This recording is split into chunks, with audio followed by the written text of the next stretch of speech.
Sampurasun para bagi sadayana dipikasih ku Gusti Yesus Kristus, mugia rahmat sareng barokah Gusti nyerangan ka wargi-wargi di mana we ayana. Dinten ieu sim abdi hoyong habagi berkat. Dina bahasa Sunda aya istilahna kieu. Mun teu ngakal moal ngakeul, mun teu ngarah moal ngarih, mun teu ngoprek moal nyapek. Hartosna naon sami, hartosna mah eta-eta keneh.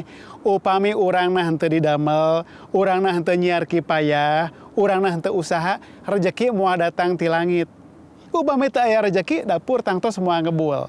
Eta margina kedah aya patekadan, kedah aya usaha. Para wagi sadaya, tetela eta kecap teh aya dina kitab suci. Nya.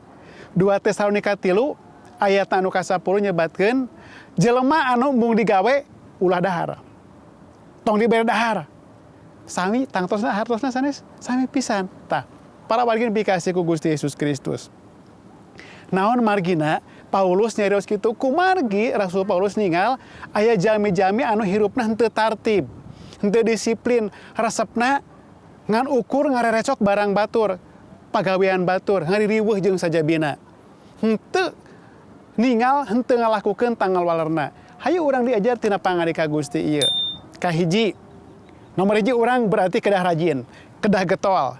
Rajina anu ka manah ku Gusti, kumargi aya rajin anu teu dipika manah ku Gusti. Rajin naon? Contona rajin minahkeun barang batur, nya. Di buruan batur pinahkeun ka imah urang, jadi milik urang. Sami sareng bangsat maling eta namina. Rajin naon? Rajin oge ngagogoreng batur, rajin hal-hal anu teu araruni. Jadi upami urang diberkahan ku Gusti, hoyong diberkahan ku Gusti, kedah rajin anu dipika manah ku Gusti. Anu kadua, urang diajar para wargi, dibajar ka mana diajar kana sireum. Saur kitab Siloka disebatkeun, Siloka genep ayat genep deui ka 8. Jelema anu kedul kudu diinit ka sireum, tengetan lampahna sireum saurna nya. Heug anjeun jadi wijaksana jadi pinter, sireum teh bisa ngeureut neudeun para wargi sadayana.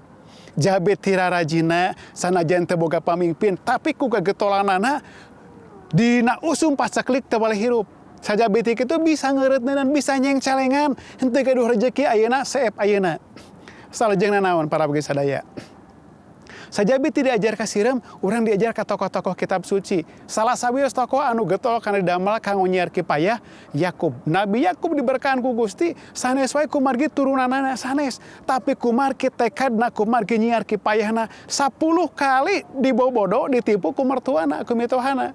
Tapi Yakub tetap kayang ka Gusti, hanya tetap ngupayakeun, usahakeun dugikeun ka barokahna rezekina ceuya. Para wagi dipikasih ku Gusti Yesus Kristus. Hayu dinten ieu bilih aya di antawis para wargi sadaya anu gaduh kabiasaan kadul liren kedulna nya. Gaduh kabiasaan males tinggalkeun pamalesanana. Yuk diajar ka tokoh-tokoh kitab suci, diajar ka sireum piraku urang mah jalmi Gusti ngagelarkeun urang ka alam dunya dipaparin ieu tah kapinteran, dipaparin akal budi, dipaparin kawijaksanaan. Hayu diajar ka mantena. Hayu urang janten jalmi anu sumangat, janten jalmi anu ngamekarkeun dirina. Mugi Gusti ngaberkahan ka urang sadaya. Hayu urang tumungkul, urang nada ka Gusti. Gusti anu Maha Suci, Pangeran Maha Kawasa anu dibakti ku abdi di lebat asmana Gusti Yesus.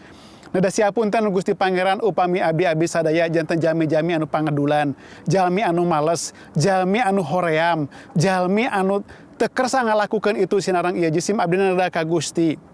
Hapunten abdi sadaya. Beli aya di antawis jalmi-jalmi anu ayeuna katalimeng ku kabiasaan atanapi kalimpun ku kabiasaan pangedulan anu memang diwariskeun ku iblis sangkan abdi janten jama walurat, jama balangsak, mugi abdi dilepaskeun. Gusti Yesus abdi ngadoa kanggo jami-jami anu tos ngupayakeun kahirupanana, getol usahana ngalampahkeun segala kesayan, tapi masih kaneh mayuna rupi-rupi kasusah berkahan aranjeuna. Boh berkah-berkah jasmani, kantenan berkah-berkah rohani. Hatur sewu nuhun Gusti. Abdi nganuhunkeun ka Gusti anu paratos maparin contoh ngalangkungan Rasul Paulus dinten ayeuna. Di lebet asmana Gusti Yesus, sim abdi nyingakeun paneda sareng ucap syukur ka Gusti. Haleluya. Amin. Gusti Yesus ngaberkahan. Pileulian.